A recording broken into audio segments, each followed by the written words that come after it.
Ami, entends-tu le vol noir des corbeaux sur nos plaines?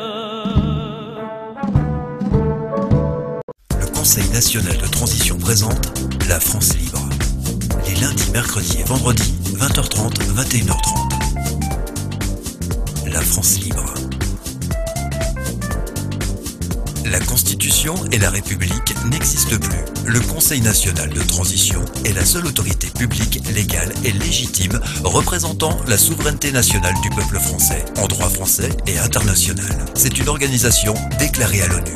On rappelle, toutes les mesures Covid, y compris les inoculations soi-disant vaccinales, sont des expériences médicales ou scientifiques interdites par le droit international. Il s'agit de crimes contre l'humanité. Toute personne qui vous impose le masque ou vous menace de PV ou de vous licencier pour non-respect d'une mesure Covid commet un crime contre l'humanité. Pour connaître vos droits et les faire valoir, informez-vous. www.conseilnational.fr. Rejoignez gratuitement le CNT sur www.conseilnational.fr.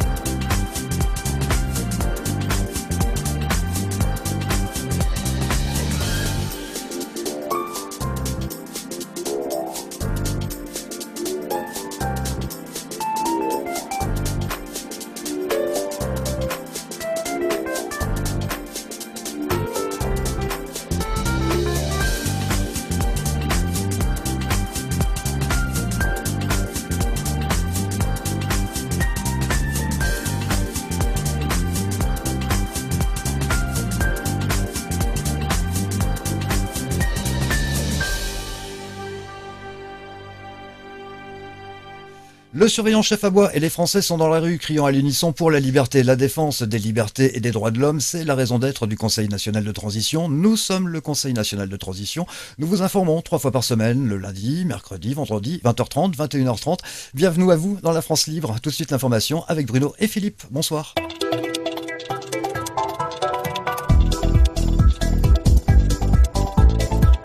Bonsoir à tous, bonsoir à toutes. Bonsoir. Oui, l'actualité se bouge en ce début de mois d'août, qui normalement est un mois de léthargie quand les gens partent en vacances et que la France s'endort sous le soleil. Or, on constate qu'il n'y a pas beaucoup de soleil, déjà d'une part, un peu partout sur la France. Heureusement, il y a quelques exceptions. Et puis on s'endort pas du tout, hein. C'est-à-dire que les affaires reprennent. Je veux dire par là que la contestation reprend. Et en particulier chez les pompiers, puisque les pompiers nationaux ont déposé un préavis de grève pour le 9 août, donc c'est dans pas longtemps, à cause évidemment de l'obligation vaccinale contre laquelle ils se dressent. Ils ne sont pas les seuls, il y a aussi les soignants, les médecins, les infirmières qui se dressent exactement pour les mêmes raisons. Les pompiers ont fait un super texte que je ne présente pas ici, mais qui reprend tous les éléments du droit, qui les mettent dans leur bon droit, justement, et qui rappelle la hiérarchie des valeurs, la hiérarchie des règles, dans laquelle il est question de ça en tout cas. Et donc, bien entendu, ils sont dans le vrai juridiquement, ils sont dans le vrai, je dirais, d'un point de vue moral, ils sont dans le vrai d'un point de vue, évidemment, je dirais, médical, quoi, hein, tout simplement. Donc, leurs arguments, ils sont quand même les fers de lance de tout ce qui concerne la sûreté humaine et la sécurité, et y compris la sécurité médicale. Donc, on va écouter leurs paroles et en tout cas, nous l'écoutons. Nous espérons que leur écrit, leur préavis auprès de ce gouvernement, en tout cas de ces gens qui nous surveillent, je vais plutôt les appeler comme ça, sera écouté et que ça fera ralentir, stopper les choses, on verra bien. Sachant qu'en parallèle, nous avons également le Conseil de l'ordre des médecins français, hein, qui lui-même se dresse, alors non pas contre l'obligation vaccinale, mais contre le pass sanitaire. Alors là, c'est quand même une mauvaise nouvelle pour nos surveillants en chef qui essayent de nous faire avaler un certain nombre de choses. Et là, ça coince. Et ça coince au niveau où on s'y attend le moins. C'est-à-dire que le Conseil de l'ordre des médecins n'avait pas franchement jusqu'à maintenant la réputation d'être opposé à nos surveillants, mais plutôt dans leur camp. Voilà, donc les choses sont en train d'évoluer.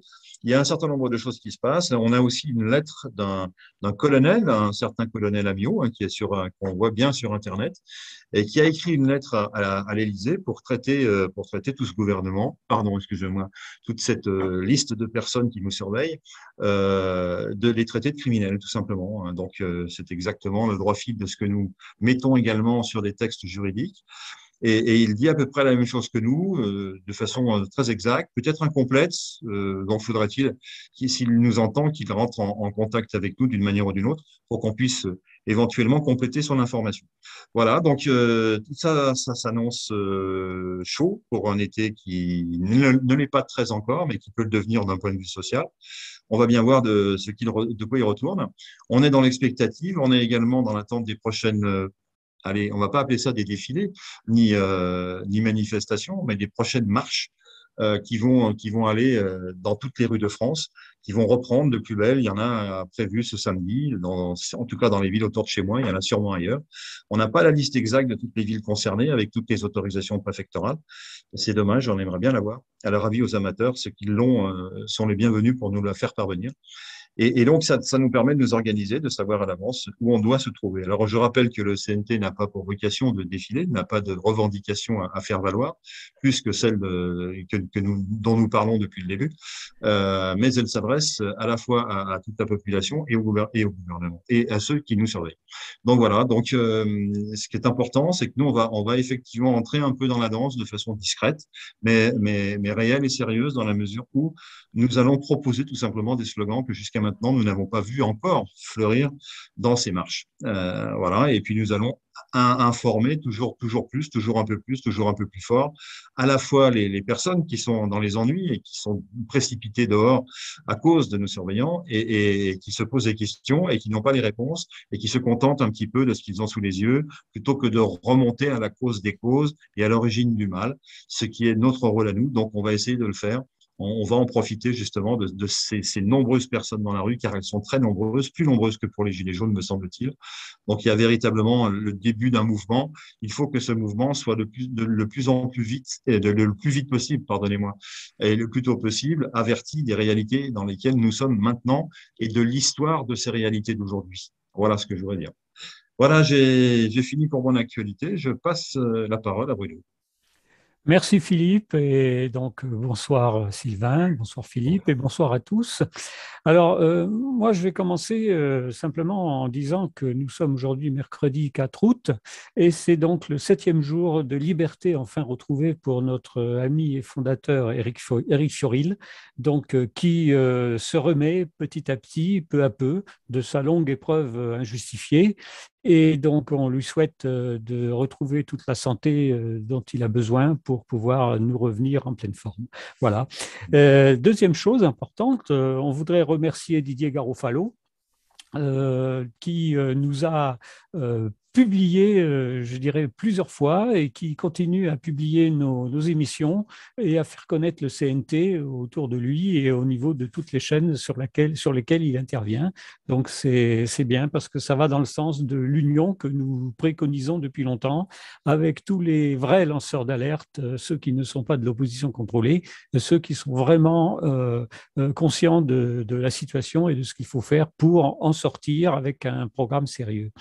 Et puis, je voulais aussi dire que finalement, donc, le CNT français commence à servir d'exemple donc, au niveau international parce que nous avons un certain nombre de personnes, aussi bien au Canada qu'en Suisse, qui travaillent actuellement activement pour pouvoir créer un CNT dans ces deux pays. Donc, courage à eux et bravo pour l'initiative qu'ils ont commencé à développer. Voilà ce que je voulais dire pour commencer et je te passe la parole à toi, Sylvain. Merci. Merci Bruno. L'actualité, eh bien, on va la partager en images.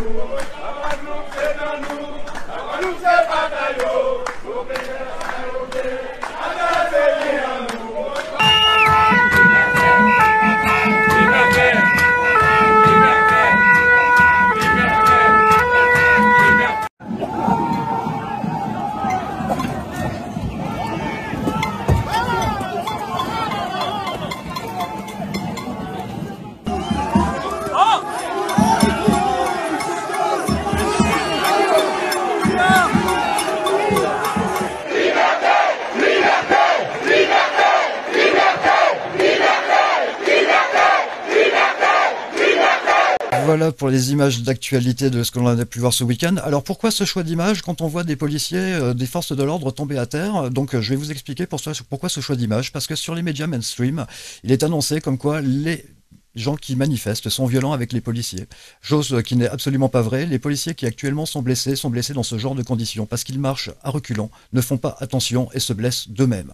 Voilà, les manifestants sont vraiment pacifiques. Précision plus qu'utile. Je le pense. Tout à fait. Ben, comment est-ce que on enchaîne peut-être avec le sujet du jour, Sylvain? Le mercredi soir à 20h30, le Conseil national de transition présente La France libre. Des discussions, des rubriques, de l'information. Être libre, c'est avoir jouissance de sa personne. N'être soumis à aucun maître. Ni captif, ni prisonnier et avoir aucune entrave. La liberté est le pouvoir de vouloir ou de ne pas vouloir. De se déterminer dans un sens ou dans un autre. La liberté est le combat de l'âme qui ne se laisse pas vaincre ni soumettre. Le terme liberté est un mot qui suscite l'enthousiasme, l'adhésion. C'est une valeur pour laquelle des hommes se sont battus et sont morts, et nul ne conteste qu'il vaut mieux être libre qu'esclave ou prisonnier. Liberté de pensée, liberté de déplacement, liberté d'expression, liberté économique, liberté et ressources inconditionnelles. Le Conseil national de transition, dans son programme, propose un revenu minimum que percevra chaque Français à partir de 16 ans, sans condition, et qui lui permettra d'avoir les ressources minimales afin de subvenir à ses besoins primaires, comme se nourrir, s'habiller, se loger, se déplacer, se soigner, en bref, vivre dignement, indépendamment de sa capacité à trouver une activité rémunérante. Liberté et ressources inconditionnelles, le sujet de ce mercredi soir. Merci Sylvain. Donc, je vais commencer à parler un petit peu de ce revenu inconditionnel, mais pour commencer, je vais vous dire une chose importante, c'est que nous nous distinguons totalement des propositions qui sont faites par nos adversaires de soi-disant revenu universel, qui serait en fait une aumône très faible qui permettrait aux gens simplement de pouvoir survivre et pas vivre. Et en plus de ça, qui serait en contrepartie pratiquement d'une saisie de tous les biens, etc. Donc c'est quelque chose qui est absolument inadmissible. Et nous, on préfère parler au CNT d'une ressource inconditionnelle plutôt que d'un revenu universel. Une ressource inconditionnelle parce que c'est une ressource donc nécessaire qui permettra à tout citoyen d'être déchargé de tous les besoins primaires, c'est-à-dire se nourrir, se loger et pouvoir vivre dignement au départ. À partir de là, il est vrai qu'au CNT, on propose ce concept à partir de l'âge de 16 ans. Mais dans notre commission, dans les études de notre commission audit finance, il a été envisagé de permettre aussi dès la naissance à tout individu d'avoir déjà un petit pécule, disons des centimes, qui commencerait donc à s'accumuler sur donc ces réserves financières. Tout ça pour permettre un petit peu à chacun d'apprendre à gérer et disons d'avoir la conscience de ce que c'est que la gestion financière. Mais à partir de là, pour réaliser cet objectif, il faut d'abord que le CNT fasse, au moment de son installation, un audit généralisé du pays, c'est-à-dire un audit de toutes les dettes qui peuvent exister dans le pays, que ce soit vis-à-vis de l'étranger ou vis-à-vis de privés, que ce soit les dettes publiques ou les dettes privées, un audit du fonctionnement de tout le système financier, banques, assurances et bourses, qui permettent de détecter toutes les malversations et tous les détournements de fonds qui peuvent exister, qui a pu y avoir, un audit aussi de tout le système politique existant, donc qui a provoqué énormément de détournements de fonds. Et puis aussi un audit complet du patrimoine du pays, du patrimoine de l'État, du patrimoine qui appartient, donc ce qu'on appellerait les parties communes, qui appartiennent au fait au peuple français, et qui permettra de pouvoir déterminer quelle est la vraie richesse du pays et de récupérer les dizaines et les centaines de milliards qui ont pu être détournés. Donc à partir de là, on aura les moyens de pouvoir financer cette ressource inconditionnelle qu'on estime déjà au départ d'être possible à partir de 1500, voire 2000 euros ou équivalent euros, parce qu'on parlera à partir de là d'une nouvelle monnaie qui sera une monnaie souveraine de la France. On va revenir à une certaine forme de franc qu'on pourrait appeler franc libre ou un autre nom, mais on voudrait aussi que cette monnaie soit, je dirais, une monnaie citoyenne, c'est-à-dire qu'elle rejoigne un petit peu certains principes dans certaines monnaies locales qui ont été créées, qui sont des monnaies dont la répartition se fait non seulement par une banque centrale du pays, mais aussi par création monétaire au niveau de l'individu. Donc ça, c'est un travail qui va être développé quand le CNT sera installé, parce que ce qu'on veut, c'est que la monnaie ne soit plus de la monnaie dette, de l'argent dette, mais de la monnaie qui soit profitable pour vraiment faire fonctionner le système économique. Alors, c'est vrai que certains peuvent penser que depuis des siècles d'exploitation, le fait de recevoir une ressource inconditionnelle, c'est un dû. Ce n'est pas un dû. C'est, je dirais, le moyen pour l'individu de se libérer des contingences de base pour pouvoir s'exprimer et pour pouvoir réaliser des œuvres de création, que ce soit au niveau création d'entreprise ou création artistique ou autre, au service et pour le bien du pays et pour le bien de la collectivité. Donc en fait, pour moi, ce serait plutôt un devoir. À partir du moment où l'individu va bénéficier de cette ressource, il a le devoir de ne pas rester à se tourner les pouces, mais de s'impliquer dans la société, soit donc en créant des entreprises, soit en développant certains brevets qui ont été mis sous le coude depuis des années, voire des siècles, soit en développant des activités de création dans toutes sortes, soit en apportant son service à d'autres personnes, comme par exemple les services aux personnes âgées, etc., etc. Ce qui permettrait notamment de supprimer tout le système complètement fallacieux des EHPAD. Donc ça, c'est un exemple. Donc il faut comprendre qu'il faudra que l'individu, quand il va recevoir cet avantage, ait en même temps des obligations à respecter, c'est-à-dire de s'impliquer. Et ça, on va leur apprendre dès la petite école. C'est-à-dire qu'il va falloir changer tout le système éducatif pour permettre aux individus de comprendre qu'ils ont tous un don, qu'ils ont tous une capacité et qu'ils peuvent l'exprimer, chose qui n'est pas vraiment développée actuellement, loin de là. Donc ça, c'est important parce qu'on a des droits, mais on a aussi des devoirs. Et donc, ce système permettra d'un côté de relancer l'économie, parce qu'à partir du moment où chaque individu va pouvoir toucher une ressource individuelle et inconditionnelle, ben cet argent, il va être dépensé. Il va être dépensé pour fonctionner, il va être dépensé pour vivre, et à partir de là, l'économie va fonctionner beaucoup plus vite. En ce qui concerne les moyens de financer cette ressource inconditionnelle, ben déjà, elle va venir remplacer toutes les aides actuelles, les 790 milliards d'aides qui sont données actuellement dans tous les sens, avec une obligation de remplir des papiers vraiment absolument incohérents, parce que vraiment, ça prend du temps pour tout le monde et c'est quelque chose qui n'est pas juste. Par contre, cette ressource sera réservée uniquement aux citoyens français qui ont la nationalité française et qui sont véritablement impliqués donc, dans le pays, ce qui est tout à fait normal. Par contre, en dehors de ça, au niveau du financement, on aura déjà le fait qu'on va supprimer l'impôt sur le revenu, qu'on va le remplacer par une TVA flexible qui sera donc adaptée à l'indépendance du pays, et qui permettra de taxer notamment les marchandises qui viennent de l'extérieur et qui sont des fois non concurrentielles, enfin, qui sont par exemple, ce qui peut venir de Chine ou d'ailleurs et qui est à des prix trop bas par rapport à l'exploitation des ouvriers ou des enfants là-bas dans ces pays. Mais à partir de là, on aura une taxation.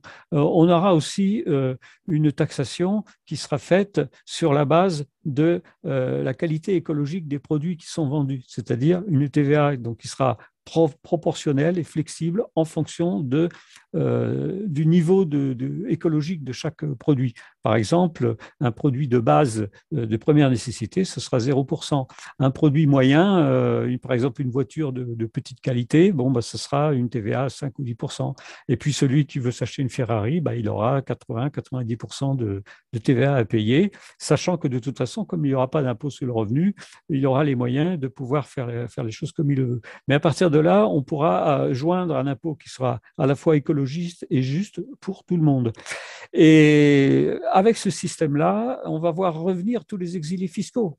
Tous les exilés fiscaux qui vont revenir, ça représente, on peut estimer ça, 300 ou 400 milliards de nouvelles recettes, de nouvelles richesses qui vont rentrer dans le pays.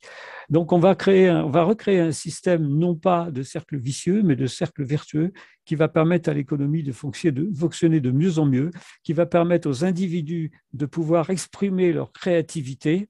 Parce que si on réfléchit un petit peu, bon, souvent on entend dire comme argument contre que ça va favoriser les feignants. Bon, en fait, les gens qui sont feignants, c'est parce qu'on ne leur a pas appris à développer leur créativité. Et puis, on peut rester feignant pendant 1 mois, 2 mois, 3 mois, à force de toucher de l'argent, mais à rien faire, un individu ne peut pas rester éternellement comme ça. Automatiquement, les gens vont commencer à bouger, vont commencer à créer. Et on en a des exemples, parce qu'il y a déjà eu, notamment aux États-Unis, des exemples dans certaines villes de création d'un revenu donc inconditionnel. Je peux citer l'exemple d'une ville en Californie où on a créé un revenu de $500 par mois. Et l'expérience a duré 1 an et demi. Eh bien, au bout d'1 an et demi, on a constaté que même avec ce petit revenu, le nombre de créations d'entreprises a été multiplié par 4. Donc, ça donne une idée des possibilités qui peuvent exister. Et puis, il y a aussi un aspect important, c'est qu'à partir de là, la petite criminalité va fortement diminuer parce que je pense que quelqu'un qui se retrouve avec une ressource de 2 000 € par mois, eh ben, il n'aura plus envie d'aller dealer de la drogue en bas de son immeuble. Donc ça, c'est évidemment, ça ne concerne pas forcément la grande criminalité, mais de toute façon, souvent, c'est la petite criminalité qui amène à la grande. Donc déjà, on va réduire beaucoup de problèmes et en même temps, on va supprimer la pauvreté entièrement dans le pays. Donc voilà un résumé de cette idée donc, du CNT qui a déjà été développée dans le passé dans pas mal d'émissions et je vous invite à aller sur le site conseilnational.tv et conseilnational.fr pour aller réécouter des vidéos qu'on a fait concernant ce sujet avec plus de détails et aussi regarder donc toujours sur le site, regarder le forum avec les questions-réponses parce qu'on a pas mal déjà de réponses à toutes les questions que les gens peuvent se poser là-dessus. Voilà Philippe, donc si tu veux rebondir sur ce que je viens de dire assez rapidement, ben, je te laisse la parole. Je veux bien rebondir rapidement, mais c'est pour des questions qui seront importantes. Il faudra que tu prennes ton temps pour nous répondre. Oui. Alors, bien sûr, pour les ressources inconditionnelles, tu parlais de donner de l'argent à la naissance des enfants. Je sais que c'est des choses qui peuvent paraître totalement irréalistes ou surréalistes, et en vérité, ça existe. Ça existe dans d'autres pays que la France. Je pense notamment à un pays comme Dubaï. Alors, je ne jurerai pas que ça existe toujours, mais je sais que ça a au moins existé récemment, où à la naissance de chaque enfant touche une somme d'argent. Alors, je ne sais plus si c'est de l'ordre de 30 000 € ou c'est quelque chose d'assez conséquent, qui permet évidemment aux parents de payer la layette de l'enfance, ça va sans dire, mais qui permet aussi aux parents de mettre cet argent sur un compte qui va être destiné à l'enfant pour plus tard et qui va donner de l'argent lui-même. Donc, ça rejoint tout à fait ce que tu disais tout à l'heure. Alors, on va me dire, oui, mais Dubaï, c'est une monarchie du pétrole, et ils ont de l'argent à pas savoir qu'en faire. Bah, en France, on a de l'argent, mais nous, on sait quoi en faire. Et ceux qui l'utilisent le plus, ce sont ceux qui nous surveillent aussi. Ils l'utilisent souvent à des mauvaises fins. Donc, cet argent qui reviendra dans les bons circuits, il pourra être à nouveau affecté à ce type de prestations, qu'on ait du pétrole ou qu'on n'en ait pas, ou qu'on ait des idées à la place du pétrole, ou qu'on ait des ingénieurs, ou qu'on ait une des plus grandes créativités de la planète, ou que sais-je encore. Donc, il y a de la valeur à faire valoir, il n'y a aucun doute là-dessus en France. Et il est tout à fait possible d'envisager ce type de solution. Donc, ça, c'est juste pour apporter de l'eau à ton moulin. Je peux te répondre. seconde sur Oui, une chose oui. intéressante aussi, c'est qu'il y a encore beaucoup de familles, et ça depuis les années 60 et même avant, qui ouvrent un livret de caisse d'épargne à leur bébé quand il vient de naître et qui mettent un petit peu d'argent dessus toutes les semaines ou tous les mois ou tous les ans. Donc ça existe déjà, hein. Mais ça, c'est Alors, à partir, c'est au choix des familles, hein. c'est pris sur les deniers des familles. Là, ce dont je parle, c'est des deniers publics, hein. On est bien d'accord, hein. Quand Ouais. les Dubaïotes reçoivent de l'argent de la part du prince, pas de la part de leur cousin ou de leur cousine. On est bien d'accord. Et le deuxième point, c'est la création de la monnaie qui faisait allusion effectivement à une monnaie qui serait adossée à la fois sur une, comment dire, elle serait managée en quelque sorte, hein, gérée par l'État, donc elle serait garantie par l'État, et comme il se doit pour une monnaie, sinon ça n'est plus une monnaie. Et par ailleurs, elle serait également adossée sur la valeur humaine. Ça, c'est quelque chose de très novateur. Je pense il faudra pouvoir à un moment donné mettre en avant des expériences qui auraient pu être faites dans ce domaine-là. Et ce qui me vient à l'esprit, c'est qu'on ne pourra pas le mettre en œuvre au jour J+1, quoi. Par contre, au jour J+1, on va récupérer le franc tel qu'il existait auparavant, alors sous un nom peut-être différent, mais on va récupérer notre autonomie financière par rapport à l'Europe. Ça, c'est immédiat, sans discussion. On n'est pas les seuls d'ailleurs à avoir ce type de projet et de logique. Donc voilà, mais il n'empêche que pendant cette période de transition qui va durer 2 à 3 ans, on va aussi plancher sur des solutions comme celles que tu évoquais et qui me paraissent tout à fait prometteuses. Voilà. Alors par rapport à tout ce que tu as dit, on a aussi des questions. Alors par exemple, est-ce qu'on n'a pas le risque, on parle toujours de risque, de danger, on a peur, on a tous des peurs, que ces 1500 à 2000 euros, bah, ils aient des effets pervers, aussi bien du côté de celui qui les reçoit que du côté de la société. Je m'explique. Euh, Est-ce qu'on risque pas de se faire siphonner ces 1500 euros par des consortiums étrangers qui vont habiller la personne au SMIC de A à Z, qui vont la nourrir de A à Z et qui vont lui fournir une voiture de A à Z, etc., etc. Parce qu'en face de nous, on a toujours des consortiums internationaux, des grosses sociétés. Comment on va faire pour faire en sorte que cet argent ne leur revienne pas directement dans les poches sans être redistribué ailleurs, et notamment sur des sociétés de taille inférieure, etc. Est-ce qu'il y aura une contrepartie, par exemple, de dépenser cet argent sur des productions locales, par exemple, ou sur des industries locales, etc. Est-ce que ça sera assorti éventuellement d'une contrepartie de consommation locale? C'est une question que je te pose, hein. Voilà. Alors, c'est une question à laquelle la commission audit finance du CNT a répondu en utilisant le principe suivant. Il y aura une monnaie qui sera une monnaie nationale, mais cette monnaie nationale ne sera convertible avec les monnaies extérieures, notamment l'euro, que sous certaines conditions. Donc, il y aura, c'est un petit peu comme en Angleterre, où on a la livre sterling, on a aussi l'euro, mais pour les échanges internes, c'est la livre sterling qui joue. Donc, en fait, l'idée, c'est d'utiliser une monnaie qui ne fonctionnera que pour les échanges internes et qui ne sera pas soumise à la spéculation extérieure. Donc qui ne pourra pas sortir du pays sauf sous certaines conditions pour être échangé avec les monnaies étrangères. Ce qui évitera donc toute spéculation sur la monnaie venant de l'extérieur, parce qu'à partir du moment où le CNT va arriver au pouvoir, l'économie française va se redresser fortement et ça va faire des jaloux à l'extérieur. Donc évidemment, les spéculateurs sont derrière, là, en train d'attendre pour essayer de nous tomber dessus. Donc, il faudra absolument éviter ce système-là et permettre à cette monnaie d'être une monnaie qui ne soit pas soumise à la spéculation. Voilà. Merci pour la réponse qui me paraît claire. Autre crainte, si on donne de l'argent à des gens qui n'en gagnaient pas autant quand ils faisaient des petits boulots, est-ce que ça ne va pas supprimer l'ensemble des petits boulots? Avec pour effet pervers, eh bien, tout simplement qu'il y a une crise de la main-d'œuvre pour les gens qui cherchent des techniciens de surface, comme on dit, hein, des personnes dans les entreprises. Il y a beaucoup d'entreprises de propreté nettoyage qui s'offrent les services de gens qui viennent faire 2 heures, 3 heures, 4 heures par jour, parfois un peu plus, mais pas forcément beaucoup plus par jour, j'ai bien dit, hein, dans les entreprises pour la propreté nettoyage. Et ça représente, à ma connaissance, à peu près 400 000 personnes, 400 000 emplois ETP, équivalent temps plein. Donc voilà, donc c'est la question, c'est ça, c'est est-ce qu'on risque pas en contrepartie de perdre un ensemble de travaux qui vont disparaître du fait que les gens n'ont plus intérêt à faire ce genre de petits boulots puisqu'ils sont payés à ne pas les faire, justement, à faire autrement. Justement, ça aussi, ça a été évoqué lors des travaux de la commission. en fait, tous les métiers qui sont, je dirais, un peu pénibles, un peu difficiles, comme éboueur, nettoyage, etc., devront être revalorisés fortement au niveau des salaires et aussi revalorisés au niveau de la qualité du travail, c'est-à-dire avec des aides, notamment par exemple par la robotique. Parce que dans ce cas-là, la robotique peut être utile pour aider ces personnes qui font des travaux un peu pénibles.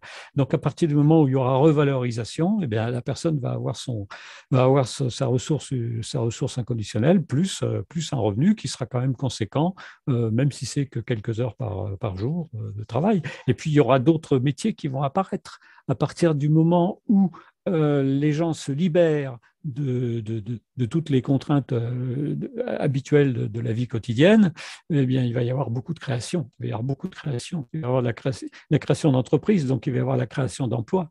Donc, je ne suis pas certain qu'au bout du compte, on n'ait pas une énorme création d'emplois avec la disparition totale du chômage. C'est un aspect que je pense qui va se développer parce qu'à partir du moment où l'économie se remet à marcher, automatiquement le chômage va diminuer. Et, bon, il y aura toujours besoin de métiers, je dirais, un peu difficiles, mais à partir du moment où on les revalorise au niveau de la qualité et au niveau de la rémunération, il y aura toujours des personnes qui accepteront de faire ce genre de profession. Alors, je suis assez d'accord avec ça. Il y aura toujours des personnes qui accepteront. Mais quand on gagne déjà bien sa vie sans rien faire et travailler pour 9 euros de l'heure, il va falloir trouver des personnes extrêmement motivées. Mais à ce moment-là, ça va être l'offre et la demande. Et effectivement, ça correspond à ce que tu viens de dire. On va être sous la logique de la contrainte, sous la contrainte de la logique, poussé à augmenter ces taux horaires pour ce type d'activité, effectivement, en attendant de trouver des solutions alternatives qui soient moins contraignantes pour le genre humain. Alors, j'allais dire humiliantes, c'est pas vrai, hein. J'ai jamais vu personne humilié à faire le ménage, mais bon, pas forcément très intéressé, quoi. Donc, voilà. Donc, bonne réponse de ta part, qui effectivement, en suivant ce plan, on se rend compte qu'il y a plein de solutions possibles. Alors moi, j'aurais juste commenté tout simplement que la ressource inconditionnelle, ça conduit vers le plaisir d'agir ou le plaisir d'être. C'est-à-dire qu'il y a des personnes qui préfèrent être plutôt que d'avoir, qui préfèrent être contemplatifs plutôt qu'agir. Je pense que les humains ne sont pas tous les mêmes en la matière et qu'il y a les hyperactifs, qu'il y a des gens qui ont le feu de la création en eux, et puis d'autres un petit peu moins, et qui ont d'autres idées, et qui veulent vivre autrement, et qui peuvent aller sous des latitudes, naturellement, lorsque les voyages seront ouverts, on est bien d'accord, sous des latitudes où les fruits poussent sur les arbres en abondance et où il n'est pas nécessaire de faire son marché, et pour se nourrir et pour survivre. Bon, il y a toutes les solutions possibles. Après, c'est à chacun de se dire, voilà, comment mon plan de vie est le suivant. Alors, c'est des projets très intéressants parce qu'à l'école maternelle, on pourrait se fixer comme objectif quel serait, à ton avis, mon cher Bambin de 2, 3, 4, 5 ans, le plan de vie qui tirait le mieux au teint, quoi, en quelque sorte, hein, qui te plairait le plus. Et ça peut être demandé et mis en statistique dans les écoles maternelles. Et je suis sûr que quand on demandait aux enfants quel métier ils voulaient faire plus tard, là, il y avait 50% des garçons qui voulaient être pompiers. Et puis, il y en avait 50% qui voulaient faire autre chose. Voilà, donc là, ça serait un petit peu la même chose. On pourrait dire aux enfants, qu'est-ce que tu veux faire de ta vie plus tard? Est-ce que tu veux être comme papa ou est-ce que tu veux être comme le monsieur là-bas ou la dame, etc., etc., etc. Donc ça ouvre des perspectives. C'est ça que je veux dire. Et puis, régime de voilà, ce que je voulais dire aussi, c'est qu'on a parlé de ressources tout à l'heure. On a parlé de ressources inconditionnelles. Effectivement, la ressource, c'est tout ce qui peut venir en aide à la vie quotidienne ou pas quotidienne d'ailleurs d'une personne. Et c'est pas forcément du numéraire, c'est pas forcément de l'argent. Et l'argent fait partie du jeu puisqu'on a décidé d'en distribuer dans ce cadre-là. Mais ça peut être aussi des échanges de services. Et ça, ce sont des choses qu'on voit vivre aujourd'hui, que j'ai vu vivre moi, des échanges de services, c'est-à-dire que contre un soin, par exemple, la personne reçoit un repas ou 2 repas, peu importe. Et ça vit déjà. Alors, je dis pas qu'il faut forcément aller dans cette direction-là, mais cette direction-là, elle est économiquement fort vertueuse, c'est-à-dire qu'elle ne fait pas prendre le risque d'une inflation financière, elle le diminue, elle sert de tampon. Et ces échanges de services, à mon avis, au travers, pourquoi pas d'une bourse de services, contre du matériel ou des services. Tout ça, ça reste à créer. Ce système-là pourrait bien fonctionner et limiter la présence de la circulation monétaire dans les échanges humains. Voilà ce qui me venait également à l'esprit. Bon, j'en ai fini pour mes remarques et questions. Et il ne faut pas oublier que déjà actuellement, il y a des millions de personnes en France qui sont bénévoles dans des associations et autres pour le service à la personne. Et donc, ils sont bénévoles et ils donnent de leur temps. Donc, si ces personnes-là, en plus, ont la ressource inconditionnelle, je pense qu'il y en aura de plus en plus qui vont pouvoir donner de leur temps. Et le but, c'est de pouvoir enfin s'occuper d'une façon digne et d'une façon décente de nos anciens, parce qu'on sait qu'avec l'augmentation, avec la courbe de la démographie, on sait que le vieillissement de la population fait que il y aura énormément et de plus en plus besoin de ce type de service pour les personnes âgées. Et à partir du moment où on pourra fonctionner comme ça, on évitera, comme je disais tout à l'heure, le système un peu inhumain des EHPAD et on reviendra à ce qui existait dans le passé, qui était très bien, c'est-à-dire que les personnes âgées pourront rester vivre à la maison et avec les autres générations. Et là, ça sera un retour à une certaine harmonie au niveau de la famille et au niveau de la vie en société. Et ça va aider énormément au développement justement de ces services à la personne. Oui, il y a ça. Et puis, je pense qu'aussi que c'est vertueux parce que ça rend une dignité aux personnes, hein. C'est-à-dire que si vous n'avez pas de travail, vous allez où? Vous allez au chômage.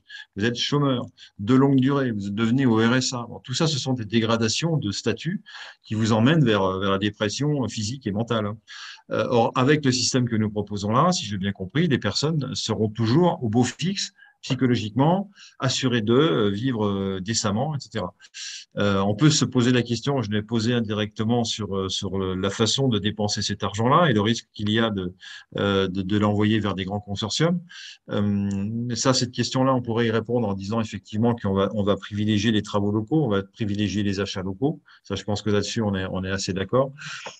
Et peut-être aussi de dire que les grandes entreprises ne seront plus forcément les reines, n'auront plus forcément le pouvoir total sur un pays, en tout cas sur le pays France, quand le CNT se présentera. Bon, voilà, donc ce que je voulais dire également. Il y a aussi une autre objection qu'on nous fait souvent, c'est de dire à partir du moment où quelqu'un va toucher cette somme régulière, eh bien les bailleurs sociaux ou les bailleurs privés vont en profiter pour augmenter les loyers. Alors, il y a une réponse très simple à ça, c'est tout simplement que les loyers seront encadrés, tout simplement. Alors si je peux m'exprimer en tant qu'artiste par rapport à ce revenu, eh bien franchement ce serait de la douceur de vivre que de pouvoir travailler sur un projet sans avoir à se soucier de cette difficulté du quotidien, de devoir œuvrer pour avoir quelques sous, etc. Ça permet de pouvoir se consacrer à son œuvre et à sa créativité en toute sérénité. Je suis complètement d'accord. Oui, on pense aux intermittents du spectacle. Très bien. Et tous artistes, on deviendra tous artistes. C'est génial. Et puis, si dès le départ, dès la naissance, dès la petite école, hein, dès l'école maternelle, comme tu disais, jusqu'à l'université, si toute l'éducation, tout l'enseignement est orienté vers le fait de permettre à l'individu de découvrir ses capacités. Parce qu'on a tous des capacités. Contrairement à ce qu'on a pu nous faire croire au niveau du système républicain, on est tous capables de créer, on a tous un cerveau, quel que soit, même des personnes qui ont des problèmes de handicap mental, comme les autistes. Il y a des autistes qui sont des grands mathématiciens, etc. Bon, c'est un exemple, hein, mais toute personne a des capacités à développer. Donc, si on leur apprend, alors ça ne se fera pas tout de suite, ça ne se fera peut-être pas en une génération, quoique, parce qu'à partir du moment où le CNT sera installé, on peut très bien envisager que les personnes qui vont enfin pouvoir toucher cette ressource inconditionnelle vont pouvoir aller suivre des cours du soir. Facilement, vous pouvoir apprendre, quelqu'un peut très bien à l'âge de 40 ans décider de faire des études de médecine, par exemple, parce qu'il sera débarrassé de tous les problèmes de la vie quotidienne, donc il pourra s'inscrire à l'université. Donc ça ouvre des perspectives absolument énormes. Absolument, absolument, absolument. Alors est-ce qu'à cette étape, il nous reste un petit peu de temps quand même, on peut revenir sur alors, on a traité ce détail, comme on parle du détail d'un tableau, hein, mais ça n'était en aucun cas un détail, du revenu inconditionnel, pardon, excusez-moi, de la ressource inconditionnelle, désormais c'est comme ça qu'il faut l'appeler, puisqu'il n'y a pas forcément utilisation de monnaie dans cette ressource, mais par contre, à l'intérieur de cette ressource, il y a effectivement de la monnaie donnée à chacun, en plus de tout le reste. Donc voilà, ce que je voudrais dire, c'est que ces détails, ces commissions pour lesquelles nous avons travaillé, avec lesquelles nous avons travaillé et qu'on a mis en coordination avec Bruno, ces commissions ont travaillé justement sur le comment faire, quelle est la faisabilité de la chose. Mais en amont, il y a eu donc le fameux programme de la transition qui s'appelle Plan de sauvetage de la France. Je remets ça devant caméra. La transition, plan de sauvetage de la France. Qui se trouve évidemment sur notre site et que j'encourage tout le monde à aller voir d'urgence. Pourquoi?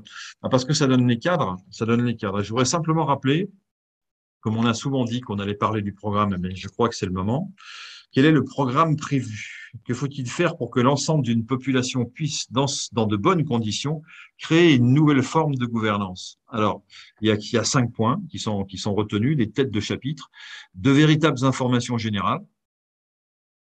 Quand on dit véritable, par opposition à celles qui nous font fermer notre poste quand on les entend. Deuxièmement, connaître la réalité de la situation actuelle. Donc, c'est ce que disait tout à l'heure Bruno, c'est concevoir un audit. Et un audit, c'est une opération majeure hein, qui mobilise des millions de personnes. Et on aura besoin de toutes ces personnes pour réaliser un audit, exactement comme une société dans son métier. Là, il faut mobiliser des gens, ouais, pas de problème, on va faire l'audit.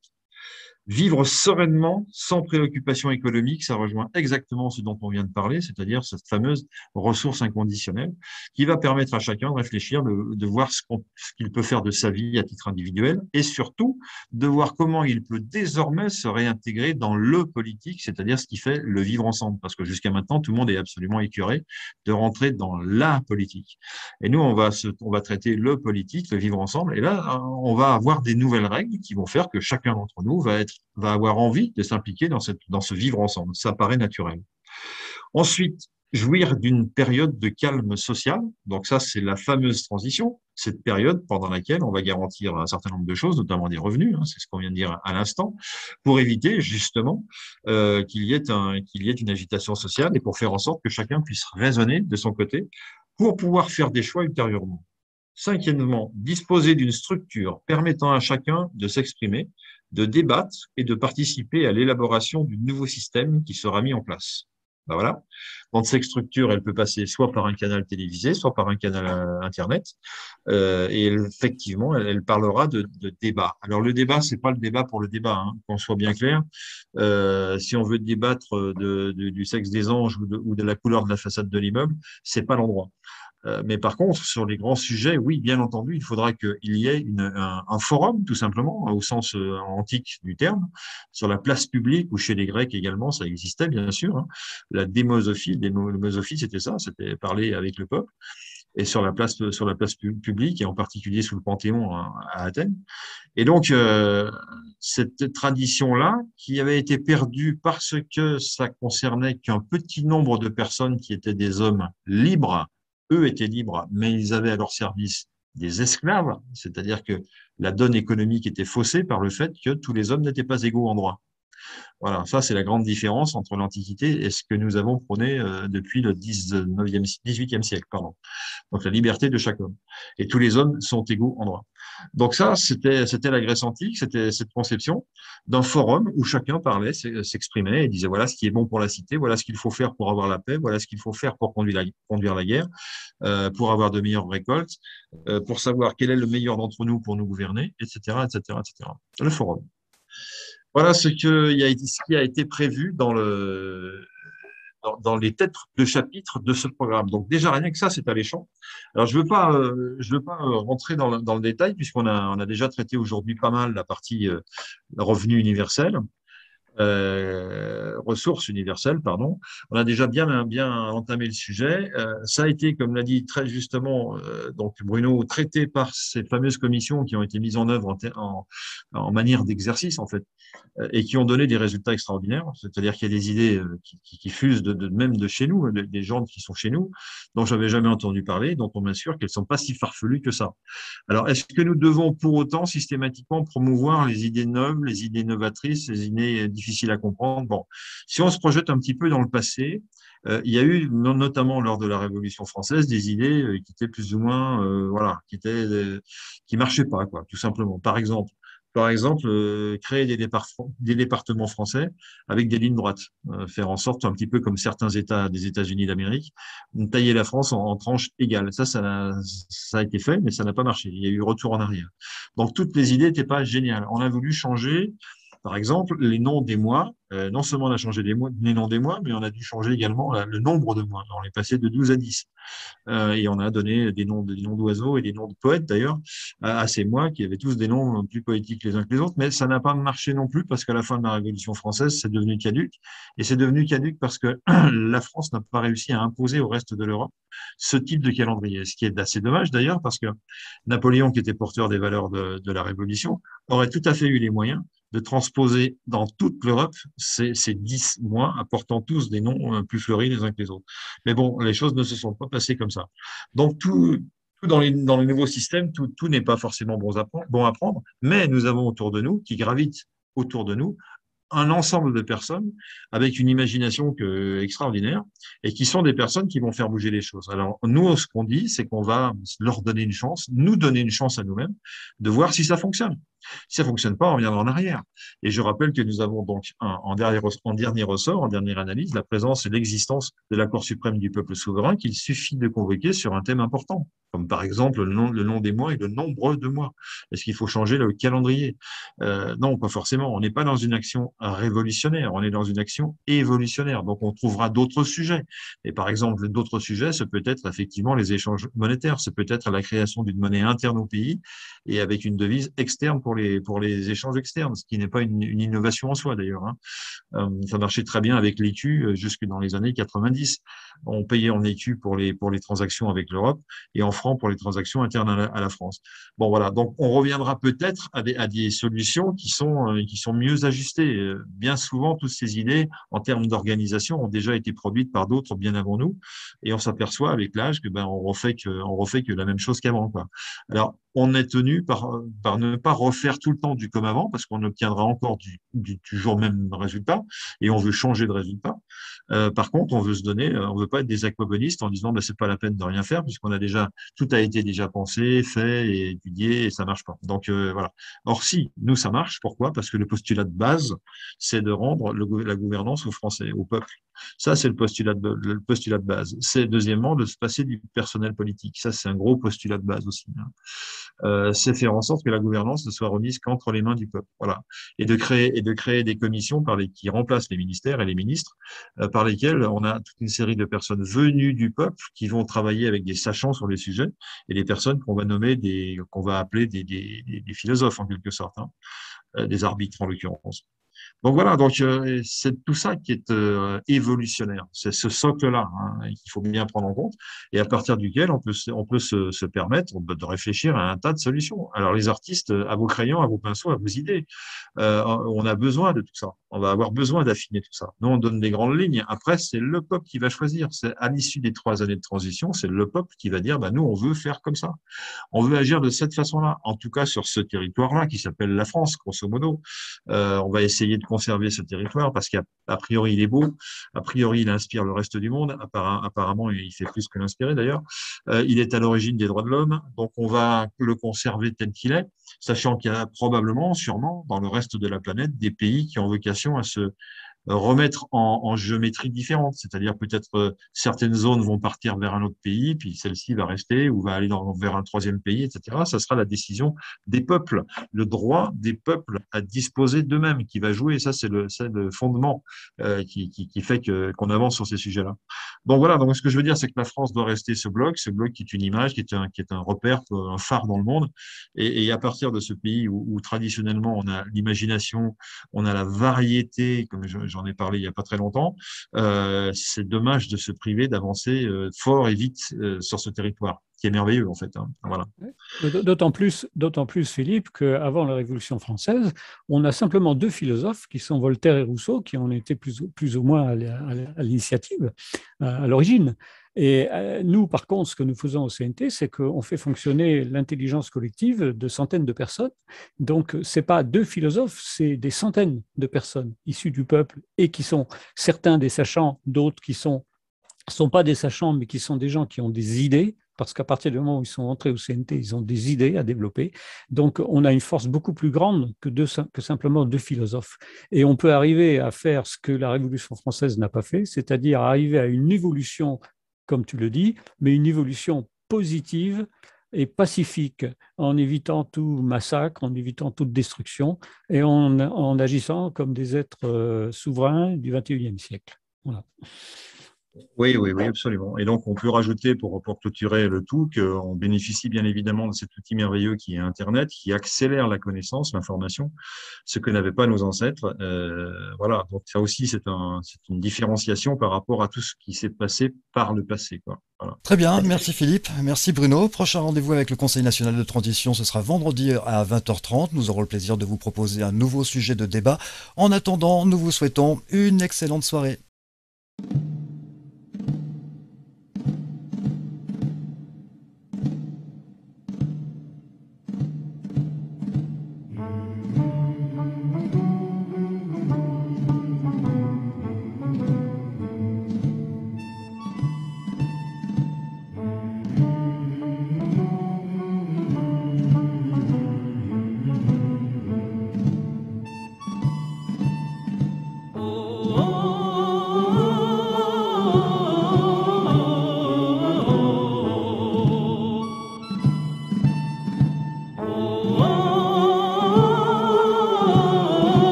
Entends-tu le vol noir des corbeaux sur nos plaines?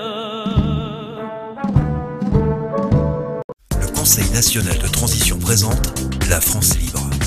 Les lundis, mercredis et vendredis, 20h30, 21h30. La France libre. La Constitution et la République n'existent plus. Le Conseil national de transition est la seule autorité publique, légale et légitime représentant la souveraineté nationale du peuple français, en droit français et international. C'est une organisation déclarée à l'ONU. On rappelle, toutes les mesures Covid, y compris les inoculations soi-disant vaccinales, sont des expériences médicales ou scientifiques interdites par le droit international. Il s'agit de crimes contre l'humanité. Toute personne qui vous impose le masque ou vous menace de PV ou de vous licencier pour non-respect d'une mesure Covid commet un crime contre l'humanité. Pour connaître vos droits et les faire valoir, informez-vous. www.conseilnational.fr. Rejoignez gratuitement le CNT sur www.conseilnational.fr.